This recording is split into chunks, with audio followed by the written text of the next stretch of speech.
would like to overcome stage fright because of fear of judgment, here's a hack I wish I knew sooner.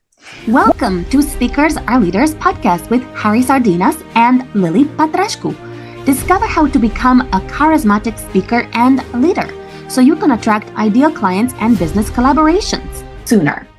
What you need to do is to shift your focus from you to giving value to the audience. What I mean by that is that instead of focusing on, is your hair color okay? Are you looking fine?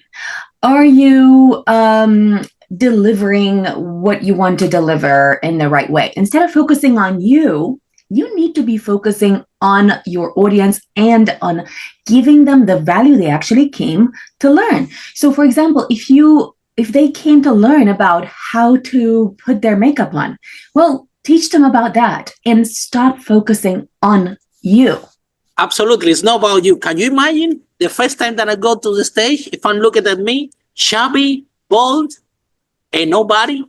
So my main focus was in the audience, because if I'm thinking how people are going to think of me, I would never become a speaker in the first place, right, Lily? No, I wouldn't say that you were a nobody even then, right? So it's important at the same time not to put yourself down while you are while you're on stage, okay? So the focus needs to be on you sharing the knowledge. Now, what I've discovered is that from the moment I started teaching people about, for example, how I grew my network, or how I grew my followers, or how I grew, my social media platform. And because I authentically believed in that, it was so much easier for me to actually present it because I believed in it, because I felt confident in sharing that information, because I knew it was authentic and I knew it was true. And it was something that I had achieved, okay? So that fear of judgment kind of disappeared because I was just focusing literally on talking to all the crowd that was there, that I had. It's never about you, it's about them. It's never about you, it's about them.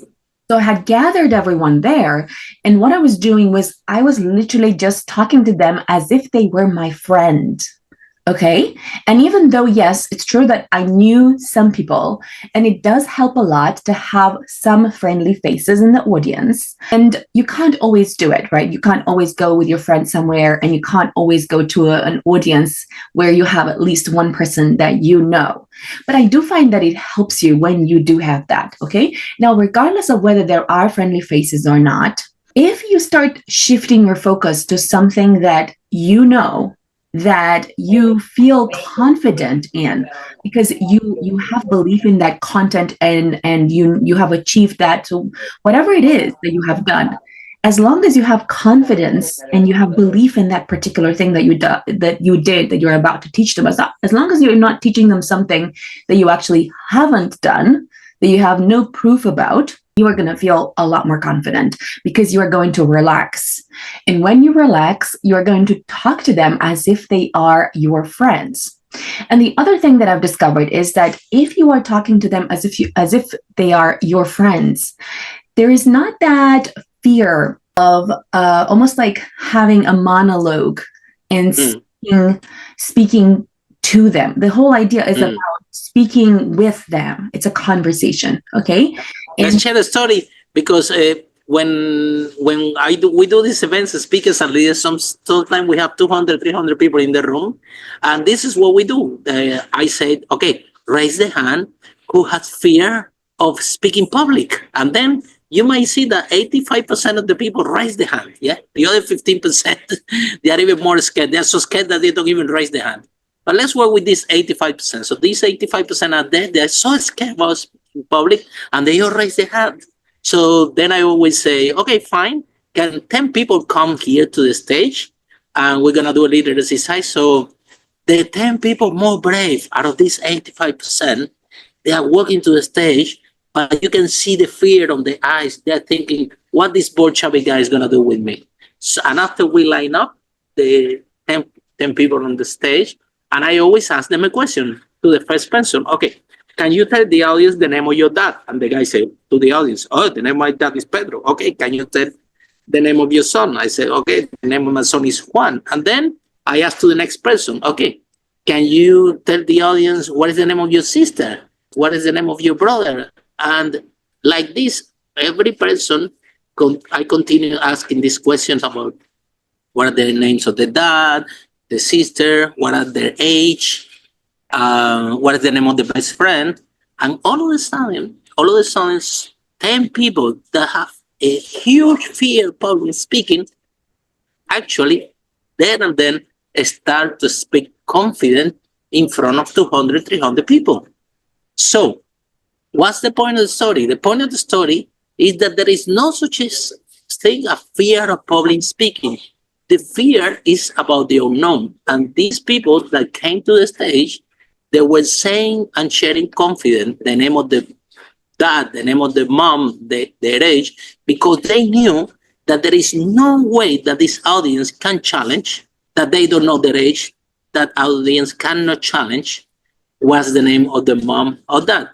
So the point of the story is when you come to the stage, that fear, it doesn't come from you, it's come from certainty. That's why what Lily is sharing today is if you have a genuine and honest message and you know about the topic, that fear, this fear that you have about public speaking, it will reduce, it will have a massive reduction because you will be confident that the audience won't be able to challenge whatever topic that you are sharing on the stage. Thank you. So one important thing is that if you shift your focus on what they actually came to learn, and you know very well what they actually came to learn, then you stop thinking about yourself, right? So absolutely, for Harry, even though, let's say, his English is not perfect, but when he's teaching speakers or leaders public speaking workshop, he's not thinking about himself. He's thinking about how can I enable these